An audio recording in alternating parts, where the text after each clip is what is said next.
भगवान धर्म की स्थापना करने के लिए हर युग में अवतरित होते हैं, लेकिन आज जो समस्या है लोगों में वो ये है कि लोगों को धर्म के बारे में नहीं पता।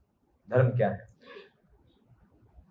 अगर हम पूछते हैं धर्म क्या है तो लोग बोलेंगे हाँ, मंदिर जाना धर्म है, पूजा, घर में पूजा आरती करना धर्म है, इनको धर्म मानते हैं। लेकिन वास्तविकता धर्म क्या है उसका क्लियर अंडरस्टैंडिंग लोगों में नहीं है। अगर हम डिक्शनरी में देखेंगे तो ये जो धर्म है ना, धर्म का डिक्शनरी में मीनिंग आता है रिलीजन, इंग्लिश में। संस्कृत में जो धर्म शब्द है उसका इंग्लिश में उसका ट्रांसलेशन है रिलीजन, और रिलीजन का मीनिंग होता है faith, one kind of faith, एक प्रकार का विश्वास। बहुत समय से लोग ने धर्म को कैसा माना हुआ है कि एक प्रकार का विश्वास है। आप विश्वास करो तो भगवान है, आप विश्वास करो तो भगवान नहीं है। आप विश्वास करो कि आप अगर भगवान का कहना मानोगे तो आपके जीवन में अच्छा होगा, आप विश्वास नहीं करते तो ठीक है। ये सब एक पॉजिटिव थिंकिंग है। आजकल लोग भगवान के एक्सेप्टेंस को, भगवान को आप मानो, भगवान को मानने से क्या होगा, आपके अंदर एक पॉजिटिविटी आएगी। भगवान है कि नहीं है इसका तो प्रश्न ही नहीं है। भगवान को अगर आप मानोगे, अगर आप भगवान को प्रे करोगे तो आपके जीवन में सकारात्मक विचार आएंगे, पॉजिटिविटी आएगी। इसके लिए आप अपनाइए आज। और इसी प्रकार से आज जो गवर्नमेंट है, आज की जो सरकार है, वो भी आध्यात्म को इसी दृष्टि से देखती है। उनका ये ध्यान नहीं है कि मैं ये व्यवस्था करूं कि समाज के सब लोग धर्म के अनुसार चलें। उनका जो प्लानिंग है वैसा है, सब लोग किसी न किसी को मान रहे हैं ना, मानने से लोग में शांति बनी हुई है ना। हमको उतना ही चाहिए, हमको और कुछ नहीं चाहिए। चाहे लोग किसी को माने, चाहे लोग इनको माने, चाहे बाबा जी को माने, चाहे इस भगवान को माने, उन भगवान को माने, यहाँ सभा करें, वहां सभा करें, हमको उससे पड़ा नहीं है। बस लोगों में शांति बनी है कि नहीं, वो बना हुआ है, बस हमारा काम हो गया। लोगों में पॉजिटिविटी है, शांति है, एकता है, बस हमको अल्टीमेटली वही चाहिए। तो आज की जो वर्तमान सरकार है, वर्तमान जो राजा है, वो भी इस चीज के लिए बहुत ज्यादा उत्सुक नहीं है कि हम लोगों को धर्म के बारे में बताएं। ठीक है, तो जब शिला प्रभुपाद जी बोलते हैं जब आप धर्म को सिर्फ एक प्रकार का विश्वास मान के चलते हैं तो इसमें बहुत सारी त्रुटियां हैं। त्रुटियां कैसी हैं? कोई व्यक्ति बोलेगा मैं इसको मानता हूं, कोई बोलेगा मैं इसको मानता हूं, कोई बोलेगा मैं इसको मानता हूं, मेरे धर्म। और क्योंकि सभी ने अपने अपने विश्वास को धर्म बना लिया है, सभी ने अपने अपने विश्वास को, अपनी आस्था, अपने विश्वास को धर्म बना लिया है। हमारे में ऐसा कहा जाता है।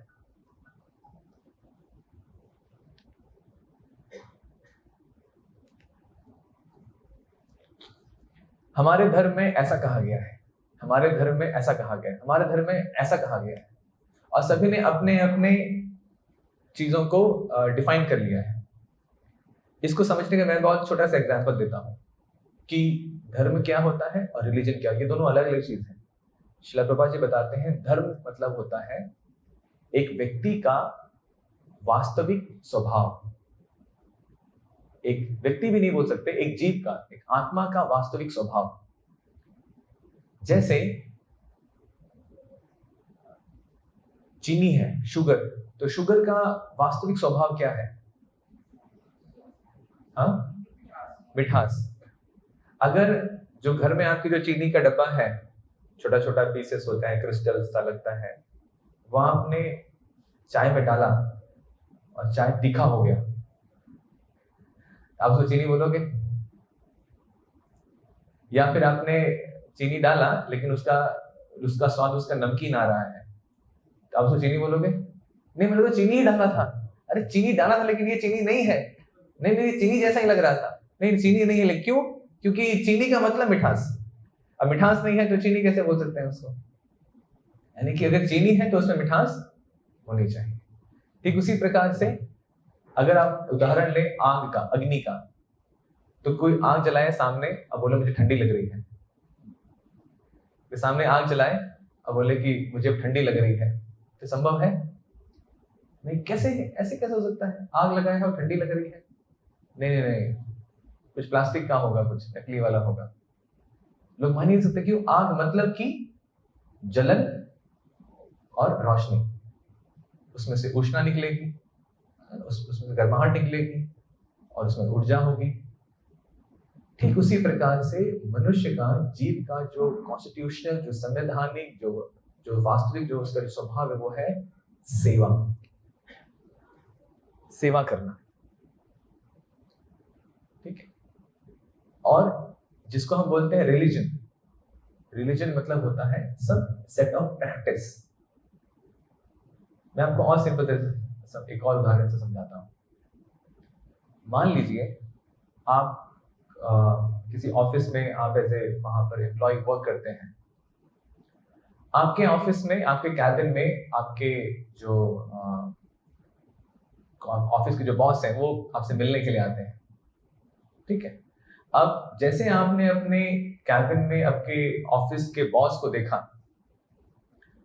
आपने इनको रिसीव करने के लिए, आपने अपना खुशी को प्रकट करने के लिए कि सर आए हैं, आपने एक स्माइल पास किया, एक जेस्चर, या फिर जब वो सामने आए आपने उनके साथ में हैंडशेक किया, है ना? या फिर कोई अगर फंक्शन था, उस फंक्शन में अगर आप मिल रहे हैं तो आप उनसे मिल करके आप बहुत खुश हैं, बहुत प्रसन्न हैं। इस चीज को एक्सप्रेस करने के लिए आप उनको एक बुके देंगे, कुछ गिफ्ट देंगे, है ना? तो क्या हो रहा है? मैं आपको देख करके, मैं अपने बॉस को देख करके बहुत प्रसन्न हुआ हूं, तो उस प्रसन्नता को एक्सप्रेस करने के लिए, उसका है ना, उसको इजहार करने के लिए मैं कोई माध्यम मैं लेता हूं, किसी माध्यम से मैं करता हूं। जैसे मैंने हाथ आगे बढ़ाया, हाथ, है ना, उनसे मिलने के लिए, मैंने उनसे बातें की, मैंने हंस करके उनसे बातें की, तो ये शो कर रहा है कि मैं उनसे मिलकर मैं बहुत खुश हूं, है ना? तो उनको देख करके, उनके लिए मेरे अंदर जो सम्मान है, मेरे अंदर जो रिस्पेक्ट है, अगर हम उनको उस चीज को मान लेकर हमारा धर्म, ठीक है, तो उस चीज को एक्सप्रेस करने के लिए जो मैंने माध्यम चुना ना, मैंने स्माइल पास किया, मैं उनके साथ हाथ मिलाया मैंने, या मैंने कुछ गिफ्ट दिया, कुछ बुके दिया, कुछ फ्लावर दिया, तो ये सब जो मैंने किया, ये मेरे उस रिस्पेक्ट को एक्सप्रेस करने का एक तरीका है, एक माध्यम है। तो इस माध्यम को कहा जाता है रिलीजन। अब हर एक भगवान से अपने प्रेम को एक्सप्रेस करने का, भगवान की सेवा करने का, एक्सप्रेस करने का तरीका अलग अलग है। और कुछ नियम, शास्त्रों में कुछ नियम बताए गए हैं, कैसे हम भगवान को जो प्रेम भाव है उसको एक्सप्रेस करने में हम क्या क्या चीजें अपने जीवन में हम जोड़ सकते हैं कि वो चीज हमें डायरेक्टली या तो इनडायरेक्टली वो हमें हेल्प करे अपने भाव को प्रकट करने में। जैसे कोई बोलेगा हम हिंदू हैं, तो हमारे रिलीजन में, हमारे धर्म में महिलाओं को साड़ी पहननी है। जितने पुरुष हैं, पुरुष को धोती पहनना है, उनको कुर्ता पहनना है, उनको तिलक लगाना है, उनको शिखा रखनी है। ये हिंदू कम्युनिटी का एक ड्रेस प्रोफाइल हो गया। हमारे में तो ऐसे ही होता है, बिंदी लगाना तो कंपलसरी है,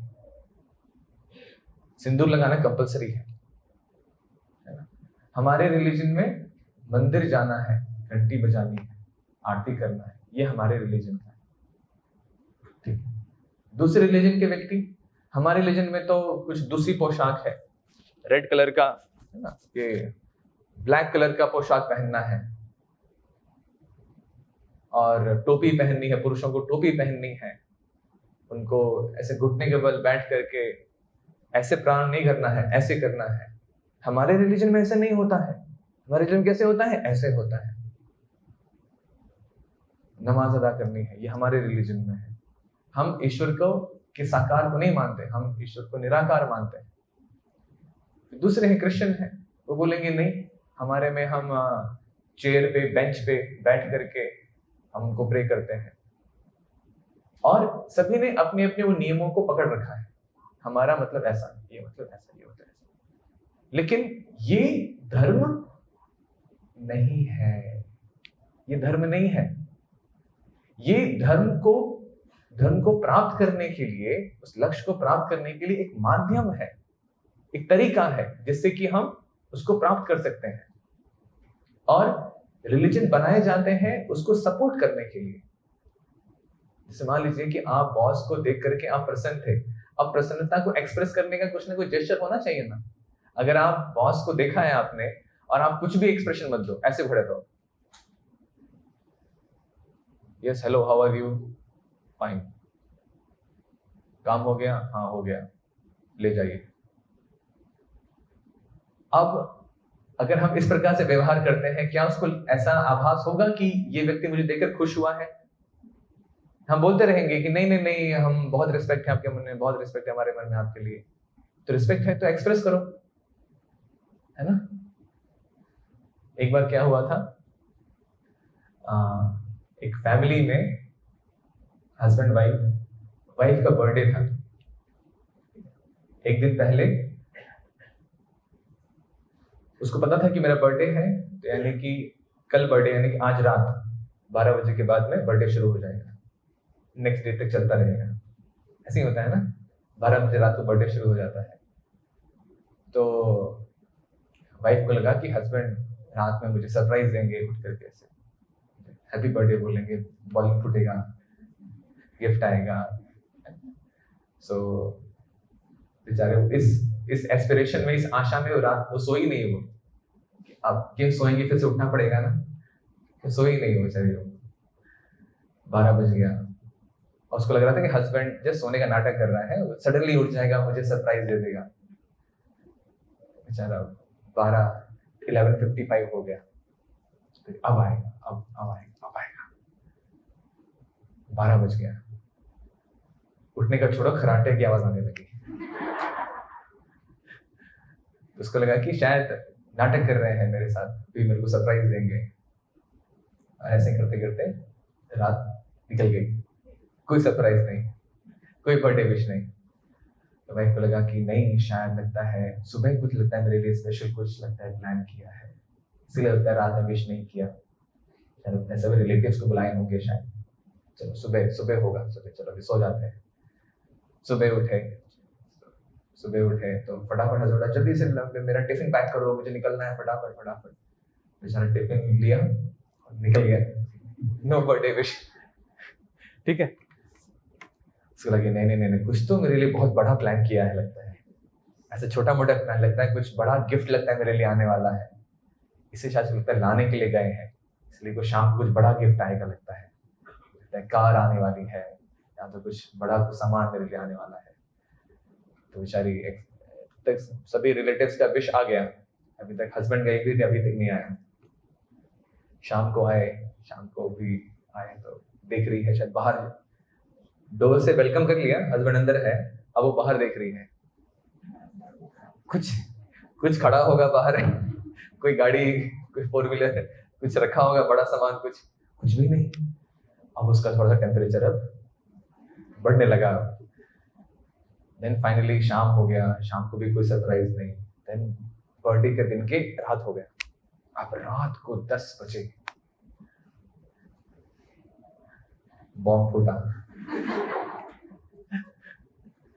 आज मेरा बर्थडे था, तुमने विश नहीं किया मुझे। विश नहीं किया, बट मुझे पता था आपका बर्थडे है, विश क्यों करना, मैं उसको जानते हैं, मैं आपसे प्रेम करता हूँ आपके लिए, तो ठीक है ना। नहीं प्रेम करती हो तो मेरे को विश क्यों नहीं किया, मेरे लिए गिफ्ट क्यों नहीं दिया? अरे तो क्या प्रेम क्या सिर्फ गिफ्ट देने से एक्सप्रेस होता है क्या? आप मेरी इधर पत्नी हैं बस, ठीक। क्या हुआ यहाँ पर, अगर अब पत्नी अपने पति से एक्सपेक्ट कर रही है कि अगर आपके मन में मेरे लिए प्रेम है, मेरे लिए रिस्पेक्ट है, मेरे लिए रेवरेंस है, तो उसको आपने एक्सप्रेस क्यों नहीं किया मेरा सबसे इंपॉर्टेंट दिन में मुझे कुछ विशेष कुछ है ना भेंट दे करके। तो ऐसा एक्सपेक्ट किया जाता है कि अगर आपके मन में भगवान के लिए सम्मान है, रिस्पेक्ट है, तो वो जेस्चर के माध्यम से एक्सप्रेस हो। फिर बोलते हैं ना कि प्रभु जी भगवान को दंडवत क्यों करना चाहिए, फास्टिंग क्यों, भगवान कहाँ बोलते हैं कि मेरे लिए उपवास करो, मेरे लिए अपने शरीर को तपाओ, भगवान ने कहाँ बोला है ऐसा? भगवान तो नहीं बोलते, ये तो हम अपनी इच्छा से कुछ मनोकामना पूरी करने के लिए हम जबरदस्ती हम उपवास करते हैं, भगवान ने तो नहीं बोला।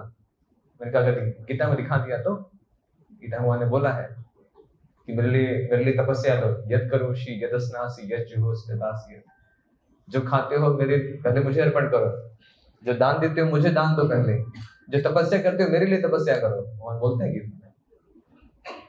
तो भगवान, तो यहाँ पर एक चीज तो क्लियर हो रहा है कि अगर हमारा भगवान के लिए प्रेम है तो वो एक्सप्रेस करने का माध्यम भी होना चाहिए, है ना।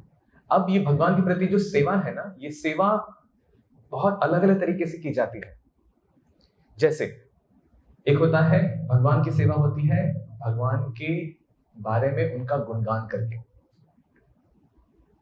ये हमारा ना स्वभाव है। कुछ चीजें जैसे कि किसी व्यक्ति का गुणगान करना, किसी के बारे में उनको बहुत अप्रिशिएट करना, उसकी बहुत बड़ाई करना, ये हमारा स्वभाव है।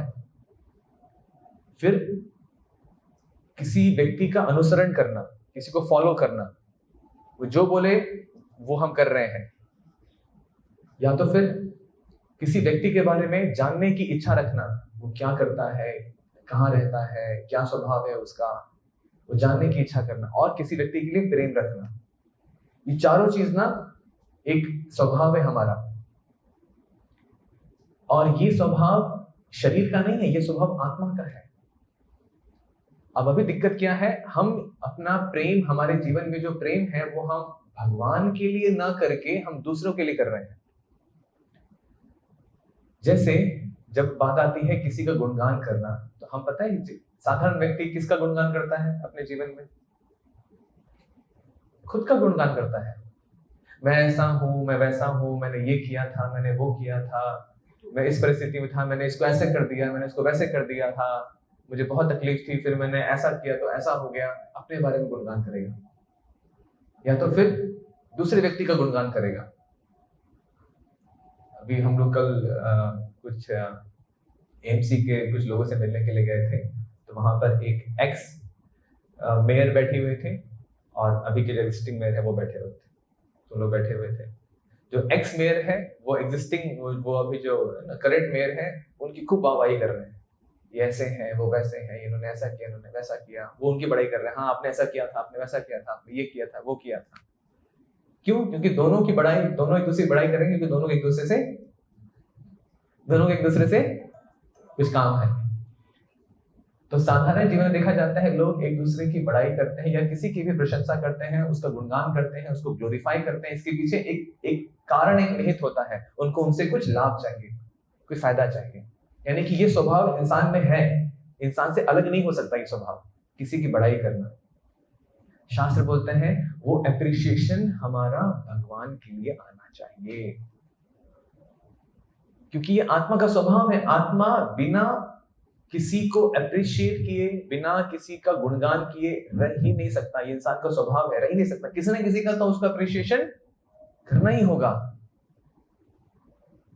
अब या तो हम अपने अपने आसपास के जो भी जिसको भी हम श्रेष्ठ मानते हैं, या तो उसको हम अप्रिशिएट करें, उसका हम गुणगान करें, या तो कोई व्यक्ति भगवान का गुणगान करे। जैसे छोटे बच्चे होते हैं वो आजकल मूवीज देखते हैं, क्या मूवी है, एवेंजर्स, मार्वल मूवीज देखते हैं, उसमें बोलते हैं हाँ मेरे सुपर हीरो ने ऐसा किया, उसने वैसा किया, वो उड़ के आया, ऐसा मारा, वैसा मारा, ये किया, वो किया, उसके बाद ये पावर है, वो पावर है। ये क्या होता है? गुणगान करना। अब वही गुणगान भगवान के लिए होनी चाहिए। जैसे भगवान ने 3 साल की उम्र में पूतना का वध किया, ऐसे मारा, ऐसे मारा। भगवान ने इस शालराष्ट्र को ऐसे मारा। भगवान ने फिर भगवान ने फिर मथुरा गए, मथुरा में उन्होंने कंस को मारा, फिर बहुत बड़ा राक्षस रूप का हाथी था उसका वध किया, ऐसे चढ़ करके मारा उन्होंने। भगवान ने सृष्टि बनाई, सृष्टि में कितना कुछ हमको दिया, कितने महान है, कितने कृपालु हैं, कितने दयालु हैं। तो भगवान की प्रशंसा करें, भगवान का गुणगान करें। तो भगवान का गुणगान करना ये हमारा कॉन्स्टिट्यूशनल पोजीशन है। अगर हम वो करेंगे तब हम जीवन में हम शांति सुख का अनुभव कर पाएंगे। देन दूसरा आता है फॉलो करना। कोई कुछ बोले हम उसका अनुसरण करते हैं। जैसे सामान्य तौर पे हम अपने साधारण जीवन में, नॉर्मल लाइफ में, हम किसी न किसी को फॉलो जरूर कर रहे हैं। जैसे रूपा जी को हम लोग बोलते हैं अगर पढ़ाई नहीं करोगे तो जीवन में दुखी रहोगे। बोलते हैं ना, अगर जॉब नहीं मिलेगी तो जीवन में कुछ नहीं होगा, है ना। अगर हमको अपने जीवन को सुधारना है, अच्छा बनाना है, सुखमय बनाना है, तो हमको फॉरेन में ही जाके सेटल होना है। डिफाइन कर दिया है, नहीं इंडिया में करप्शन है, इंडिया में ये है वो है, बिजनेस करने का स्कोप नहीं है, हम कनाडा जाएंगे, हम यूएस जाएंगे, हम दुबई चले जाएंगे। वहां पे जब हम उस प्रकार से रहेंगे तब हम जीवन में सुखी हो सकते हैं। यानी कि हम एक विचारधारा को फॉलो कर रहे हैं। फॉलो कर रहे हैं कि नहीं? एक विचारधारा को फॉलो कर रहे हैं ना हम, कि ये होगा तभी ऐसा हो सकता है, नहीं तो नहीं हो सकता है ना। और अगर ऐसा नहीं हुआ तो हम जीवन में सफल नहीं हो सकते। डिफाइन कर दिया। जब सेम ऐसा ही हुआ था ना, जिस समय नारद मुनि जब मृगारी से मिले थे, तो मृगारी से उन्होंने मिलकर कहा था, मैं शॉर्ट में बताता हूँ सिर्फ। मृगारी से जब वो मिले तो उन्होंने कहा था कि तुम ये जीवों को ना ऐसे मारना छोड़ दो, ये अधमरा करके मारना छोड़ दो। तो बोले कि अगर मैं जीवों को नहीं मारूंगा तो मेरा बिजनेस कैसे होगा, मेरा बिजनेस कैसे होगा? क्योंकि मैं जीवों को मार करके उनके स्किन, उनके चमड़े को मैं बेचता हूँ, उससे मेरे को आमदनी आती है, मेरा घर चलता है उससे। मैं मांस को बेचता हूँ, उससे मेरा घर चलता है। आप बोल रहे हो इस काम को छोड़ दो मतलब मैं काम, तो मेरा जीवन कैसे चलेगा? बोले नहीं, तुम सिर्फ भगवान का नाम जप करो, सारी व्यवस्था मैं कर दूंगा। तो या तो वो व्यक्ति उस व्यवस्था को फॉलो करे, ऐसा नहीं होगा तो कैसे होगा? या तो वो भगवान के शुद्ध भक्त को फॉलो करे।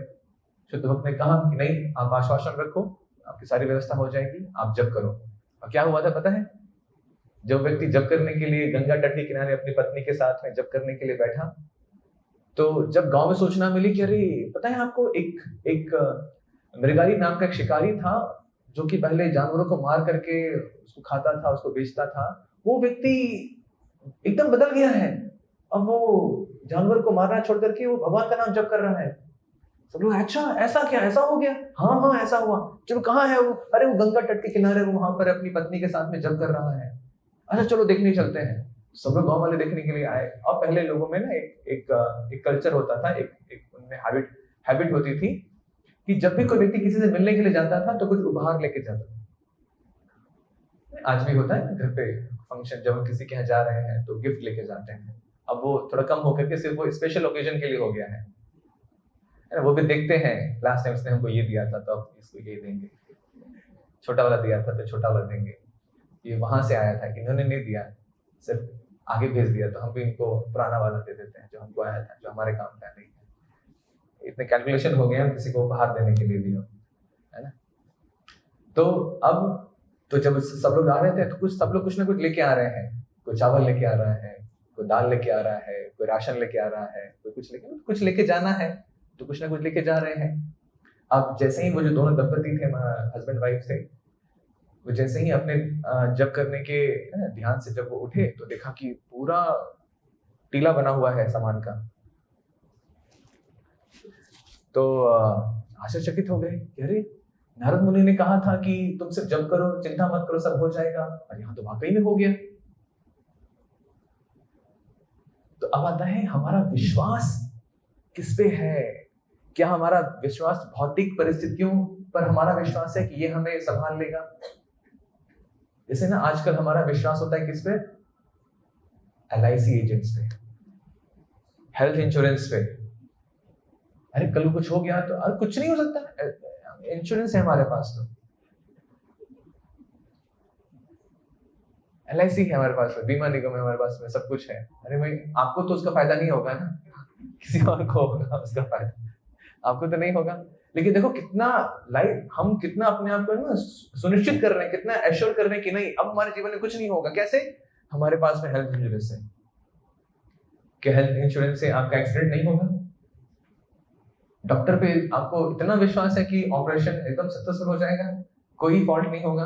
कितने सारे केसेस आते हैं, डॉक्टर ने ऑपरेशन किया और टॉवल को पेट में छोड़ दिया, डॉक्टर ने ऑपरेशन किया सीजर को वहीं छोड़ दिया, फिर पेशेंट को पेट दर्द हुआ तो बोले दवाई खा लो, दवाई के बाद में फिर पता चला कि सीजर तो अंदर ही रह गया है। एश्योरेंस किसका है? तो हम भौतिक चीजों पे हमको ज्यादा भरोसा ना करके हमको भगवान के इंस्ट्रक्शंस पे हमको भरोसा करना है। वो हमारा कॉन्स्टिट्यूशनल पोजीशन है, हम उसे अलग नहीं हो सकते। भरोसा हमको रखना ही रखना है, ये हमारा स्वभाव है। लेकिन अब हमको डिसाइड करना है कि हम वो विश्वास, हम वो आस्था किस पे रखें। भगवान कह रहे हैं कि अगर आप मेरे बताए गए शास्त्रों का अगर आप पालन करते हैं, मेरे वचनों को पालन करते हैं, मैं आपको आश्वासन देता हूं कि यह जीवन आपका अंतिम जीवन है इस संसार में। इसके बाद में आप मेरे धाम को प्राप्त हो जाएंगे। ये मेरा विश्वास है आपको, आप चिंता ना करें। हमको उस पर विश्वास होना है, हमको उसका अनुसरण करना है। फिर आता है ज्ञान, नॉलेज। इंसान कुछ ना कुछ ज्ञान को अर्जित जरूर करता रहेगा, स्वभाव है उसका। आप में से कितने लोग डेली सुबह न्यूज़पेपर पढ़ते हैं? हाथ उठाइए। न्यूज़पेपर बहुत कम लोग हैं। अच्छा ठीक है, आजकल पढ़ने की आदत बहुत कम होती जा रही है ना? और खासकर कृष्णाश्रय भक्तों को तो ज्यादा किताबें पढ़ते ही नहीं है। ओके, तो मैंने एग्जाम्पल सुने हैं, उदाहरण सुने हैं कि लोग सुबह उठते ही, फ्रेशन अप होते ही सबसे पहले न्यूज़पेपर, चाय और न्यूज़पेपर मिलना चाहिए। चाय पीते पीते न्यूज़पेपर पढ़ेंगे, सब जगह क्या हो रहा है, कौन सा नया एमएलए बना, कौन सी नई पार्टी बनी, किस एरिया में क्या हो रहा है, कहाँ पे क्या हुआ, सब कुछ जानना है उनको। बिना वो शुरू किए ना उनका दिन शुरू नहीं होता। ऐसा लगता है कि कुछ है ही नहीं, जीवन अधूरा हो गया, जीवन खाली खाली है। न्यूज़पेपर पढ़ करके शुरू होना है। और देखिए आज भी जबकि इतना समाज इतना विकसित हो चुका है, सब कुछ मोबाइल पे उपलब्ध है, टीवी सबके पास में है, मोबाइल में टीवी भी आ गया है, तो भी देखिए आज भी न्यूज़पेपर बिक रहा है। सुबह सुबह लोग पढ़ रहे हैं। नहीं तो बोलते ना ठीक है 10-11 बजे देना देखेंगे, नहीं, सुबह सुबह ही चाहिए। यानी कि ये स्वभाव लोगों में है, लोगों में दूसरे व्यक्ति के जीवन में क्या हो रहा है ये जानने की इच्छा है। सबसे बेस्ट उदाहरण है गॉसिपिंग। हम दूसरे बारे में बात करते हैं ना, अरे आपको पता है उसके क्या हो रहा है, वहां पे क्या हो रहा है, बताओ, किसी को बताना मत। उसको बताएंगे, फिर वो बोलेगा, दूसरे बोलेगा किसी को बताना मत, एक और चीज बताता हूँ, जब घूम करके उसी व्यक्ति के बाहर आ जाएगा, पता है तेरे बारे में ऐसी बातें हो रही हैं। लोग इसके बिना रह ही नहीं सकते, ये नेचर है सब, ये नेचर है एक मनुष्य का। किसी के बारे में चर्चा किए बिना, किसी के बारे में जाने बिना रह ही नहीं सकते। जैसे पड़ोसी के बारे में, अरे पता है इसके बच्चे रात को लेट आते हैं। अच्छा कहाँ जाते हैं, क्या पता कहाँ जाते हैं। नहीं लगता है वहां जाते होंगे। अच्छा, शुरू हो गया एक दिन। जानने की इच्छा है, दूसरों के जीवन में क्या हो रहा है, बहुत जानने की इच्छा होती है। तो ये एक इंसान का स्वभाव है, इंसान इसके बिना रह नहीं सकता। अब हमें ये समझना है कि हमें इसी चीज को हमें भगवान के लिए लगाना है। हमको जानना है भगवान कौन है, उनका हमारे जीवन में क्या इन्वॉल्वमेंट है। एक बार क्या हुआ था, मैंने शायद बताया था पहले, कोविड का जो टाइम था ना, कोविड तो बहुत सारे केसेस आ रहे थे हॉस्पिटल में, सब बेड भरे हुए हैं, जगह नहीं मिल रहा है लोगों को।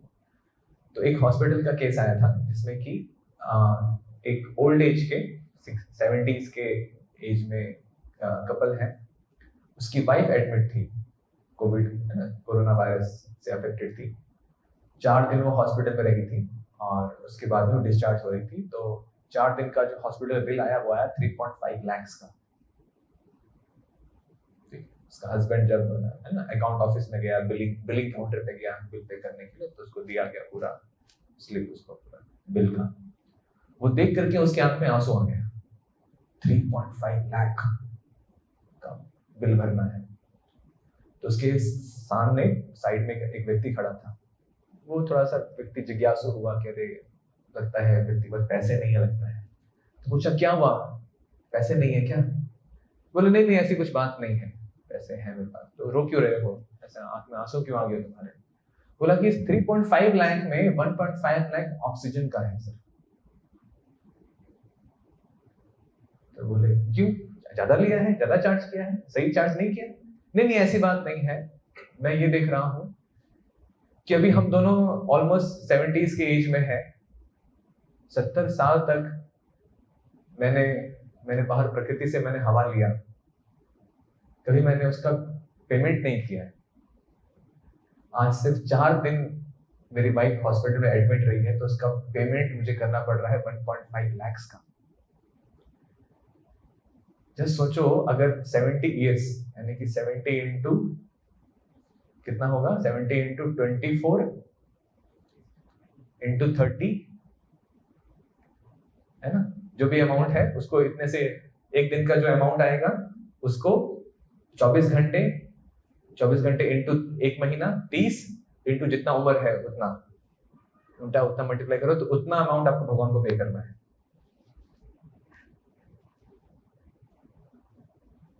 दीजिए, हम मंदिर में डोनेशन चढ़ाते हैं ना, वॉलेट खोलते हैं ना, तो हम नोट को भी सिलेक्ट करते हैं 20 वाला दें या 10 वाला दें।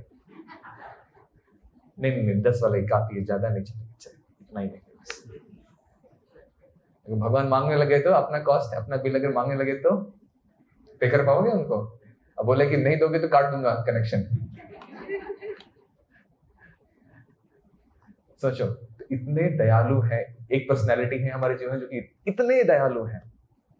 इनके बारे में जानने की इच्छा होनी चाहिए कि कौन है वो। इतनी दयालुता किसी के व्यक्ति में कैसे हो सकती है, किसी व्यक्ति के जीवन में संभव ही नहीं है। तो कौन है वो व्यक्ति जो इतना दयालु है हम पर, इतना कृपालु है हम पर? चलो उसके बारे में जानते हैं। उसका मेरे से क्या संबंध है? सोचिए, आप अगर किसी व्यक्ति के बारे में अगर जाने कि ये व्यक्ति है, अगर आप उस व्यक्ति से लंबे समय से बात नहीं कर रहे उससे, और बात भी नहीं कर रहे, कभी कभी वो आपको फोन करता है, उसका फोन भी नहीं उठाते हैं। जब वो आता है मिलने के लिए तो बात नहीं करते, जब फोन करता है तो उसका फोन भी नहीं उठाते हैं, और साथ साथ में उसके बारे में दूसरों को जाकर के उसकी बुराई भी कर रहे हैं।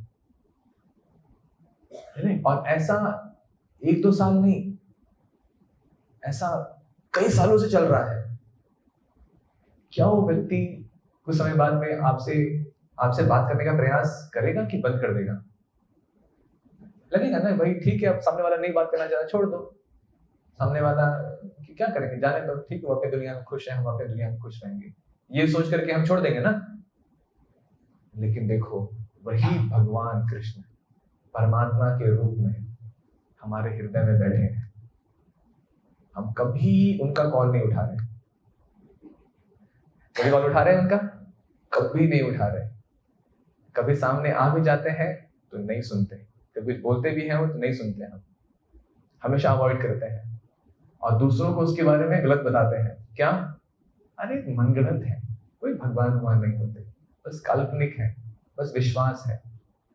इतना हमसे सुनने के बाद में भी हमारे हृदय में ही है, छोड़ के नहीं गए। तो छोड़ के जाएंगे तो क्या होगा? वहीं पे बैटरी खत्म, फिनिश, ओवर, है ना। राम जी से जब पूछते हैं हनुमान जी, आप ये राम सेतु बांध क्यों बना रहे हैं? नहीं सॉरी, राम जी पूछते हैं हनुमान से कि तुमको पता है मैं ये राम सेतु बांध क्यों बना रहा हूँ? तो बोलते हैं हाँ, आर्मी को, सेना को लंका ले जाने के लिए, ताकि उनको हम युद्ध करके रावण को मार सके। बोलते नहीं, मेरे को रावण मारने के लिए कुछ भी नहीं करना, सिर्फ इतना करना है कि मुझे रावण के हृदय से निकल जाना है, खुद ही मर जाएगा वो। तो ऐसे व्यक्तित्व के बारे में जानने का इच्छा होना चाहिए। और जब हम इस प्रकार से अपने जीवन को हम जब हम मोल्ड करेंगे, जब हम अपने जीवन को आकार देंगे, वो हमारा वास्तविक संवैधानिक हमारा स्थिति है, उसको कहा जाता है धर्म। और इस धर्म की रक्षा करने के लिए अंडरस्टैंडिंग समाज में बनी रहे, ये विचारधारा समाज में बनी रहे कि लोग भगवान का गुणगान करें, लोग भगवान की इच्छा, भगवान के उपदेश का अनुसरण करें, लोग भगवान के बारे में ज्ञान लें, अपने जीवन के बारे में ज्ञान लें, लोग भगवान से प्रेम करें। ये चीज को सुनिश्चित करने के लिए भगवान हर युग में अवतरित होते हैं। और जब भी ये नहीं हो पा रहा होता है, जब भी इससे लोग या समाज बहुत दूर हो चुका होता है, भगवान फिर से आते हैं। या तो भगवान आएंगे, नहीं तो उनके जो शुद्ध भक्त हैं वो आएंगे, जिसको हम गुरु बोलते हैं, वो आएंगे और फिर से समाज में इस विचारधारा को, इस अंडरस्टैंडिंग को, इस सिस्टम को फिर से स्थापित करेंगे। इसीलिए तो धर्म सिर्फ पूजा तक ही सीमित नहीं है। धर्म मतलब हमारा जीवन का हर आयाम हमारा भगवान से कनेक्टेड हो। हमारे जीवन में प्रेम भगवान है, बाकी सभी क्या है? बाकी सभी नियम है, ड्यूटी है। भौतिक चीजों में आनंद लेना, भौतिक चीजों में आनंद नहीं है। भौतिक चीजों को होना ये जरूरत है। कार में आनंद है? नहीं, कार में आनंद नहीं है। कार एक जरूरत है, यातायात का साधन है। खाने पीने में आनंद है? नहीं, खाने पीने में आनंद नहीं है। खाने पीना शरीर और आत्मा को एक साथ रखने के लिए एक साधन है। बाहर घूमना आनंद है? नहीं, बाहर घूमना आनंद नहीं है। ये सब हमने अज्ञानता के कारण हमने मान लिया है। और कभी कभी जब हम इस अज्ञानता में बहुत आगे बढ़ जाते हैं, हम अपने आनंद को पूरा करने के लिए इतने लेवल तक हम आगे बढ़ जाते हैं कि दूसरों को क्षति पहुंचाने तक हम पहुंच जाते हैं। तब जो पीक हो जाता है ना, तब भगवान अवतरित होते हैं। जैसे मांसाहार करना, दूसरों के साथ में अभद्र व्यवहार करना, जब ये तक पहुंच जाते हैं तब भगवान अवतरित होते हैं। तो आज भी भगवान अवतरित है। किस रूप में अवतरित है? भगवान तो चले गए। कुछ लोग बोलते हैं प्रभु जी, गीता में तो अर्जुन जब बहुत स्ट्रगलिंग पोजीशन में था, जब बहुत असमंजस में था, तो भगवान कृष्ण उनके साथ में थे, उसके हर प्रश्नों का उत्तर दे रहे हैं, उसको मार्गदर्शन दे रहे हैं। हम अभी कौन है? अभी तो भगवान है ही नहीं। भगवान है अपने ज्ञान के रूप में, अपनी शिक्षा के रूप में। कली काले नाम रूप कृष्ण अवतारा। इस कली में भगवान नाम रूप में अवतरित हुए हैं। अगर हम भगवान के नाम का जप करेंगे तो हम भगवान की उपस्थिति को हम आज भी अनुभव कर सकते हैं अपने जीवन में, जिसका कि साक्षात्कार श्रील प्रभुपाद जी ने अपने प्रचार कार्य में दिखाया है। मात्र उन्होंने सभी व्यक्तियों को, सभी जीवों को, चाहे किसी भी देश प्रांत के थे, सभी को उन्होंने हरे कृष्ण मंत्र का जप कराया, सभी को उन्होंने भगवान के बारे में बताया। देखिए उनका जीवन परिवर्तन हुआ। जब श्रील प्रभुपाद जी विदेश से अपने शिष्यों को भारत लेके आए थे, तो कोई विश्वास ही नहीं कर रहा था कि ये सभी वाकई में सनातन धर्म का अनुसरण कर रहे हैं। विश्वास ही नहीं कर रहा था कोई। ये सब कैसे हो सकता है? हो ही नहीं सकता है। जरूर ये लोग कोई और होंगे, ये लोग कोई सीआई के एजेंट होंगे, ये लोग कोई खुफिया होंगे, भारत को फिर से कुछ ना कुछ डैमेज करने के लिए आ रहे हैं। हो ही नहीं सकता, कैसे हो सकता है ऐसा? लेकिन प्रभुपाद जी ने करके दिखाया। तो आज भी भगवान उपस्थित हैं अपनी शिक्षा के रूप में, अपने दिव्य नाम के रूप में। हमें उनका शरण लेना है और शरण लेकर के हमें अपने जीवन को आगे बढ़ाना है, और हम भगवत प्राप्ति कर सकते हैं। अपने जीवन को सुखमय, संतुष्टमय, शांतिमय हम बना सकते हैं। इसी के साथ में हम यहाँ पे इसको विराम देते हैं। किसी कुछ पूछना है तो पूछ सकते हैं। ग्रंथराज श्रीमद् भगवद गीता की जय। हरे कृष्ण।